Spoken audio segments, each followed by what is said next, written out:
Hi, it's time for Street Talk, your voice and your views on the issues in the news. The results of Pakistan's presidential election continue to hang in the balance as the country waits for the Supreme Court to rule on whether General Pervez Musharraf was a legal candidate. The US-backed general, who seized power in a coup 8 years ago, got 98% of the vote, although the elections were widely boycotted.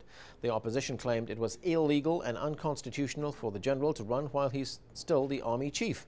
Pakistan's Supreme Court said that official results can only be declared after it rules on those complaints, and that ruling is not expected before next week. If the court rules that Musharraf was within his legal rights to stand, he will become Pakistan's longest-serving leader. Now, here's what some of you had to say on the issue. Omar in Cairo in Egypt is not convinced that Musharraf is serving his people. The election of Musharraf is illegitimate and unconstitutional, and he needs to step down. He's just a puppet for the American neocons and could care less about the interests of his own people.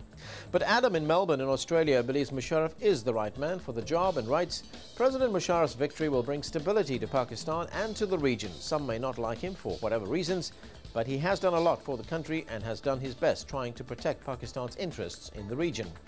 Mariam in Lahore in Pakistan believes the average citizen has more important things to worry about. The army has always been influential in Pakistani politics, so I don't think there's anything wrong with the army chief running the country. Whether he's in uniform or not, all people care about is that they are granted their basic human rights.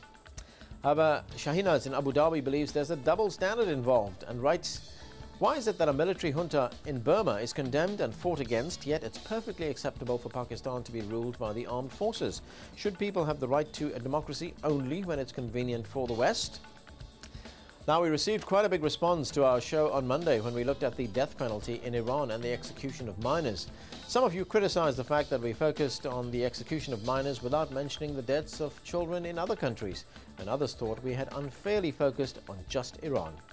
One message sent anonymously said the following: the Iranians are not doing anything wrong. Americans have a similar policy, so why don't you go combat that? It's closer to your country, and make sure you don't attack the values of Muslims.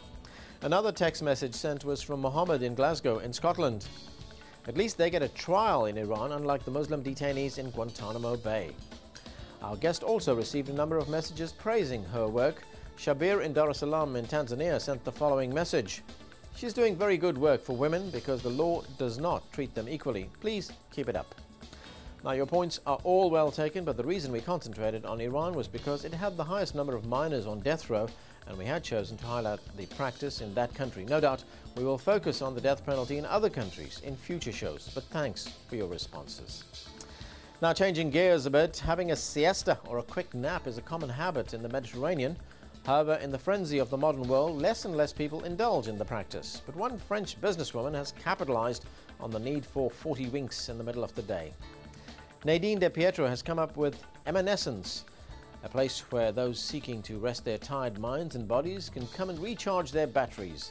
This small haven of calm and tranquility is located in the business district of Lyon in France. Hammocks, an inflatable round bed and lavender-scented pillows set the scene. And for 15 to 20 euros, clients get a 25-minute rest and a light lunch when they wake up. Yesterday we showed you how to make tea the English way. Today we go to Germany, where one man demonstrates how he hammers a nail. Ach so, probiert es zu Hause nicht aus, das tut weh.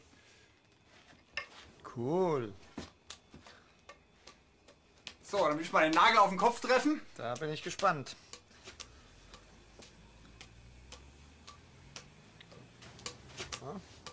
Wahnsinn, ey, Wahnsinn, ich halt's nicht aus. Ich pack's nicht. Wahnsinn! Super! Hammerhart. Und? Hammerhart, also ehrlich. Don't try that at home. And it didn't even need a translation. That's it. Until next time, do keep sending in your questions and comments and point us to anything interesting or amusing for Street Talk. Remember, what you see here isn't necessarily the view of Al Jazeera. Some of the content has been edited, but for time and space reasons only. And that's the talk on the street.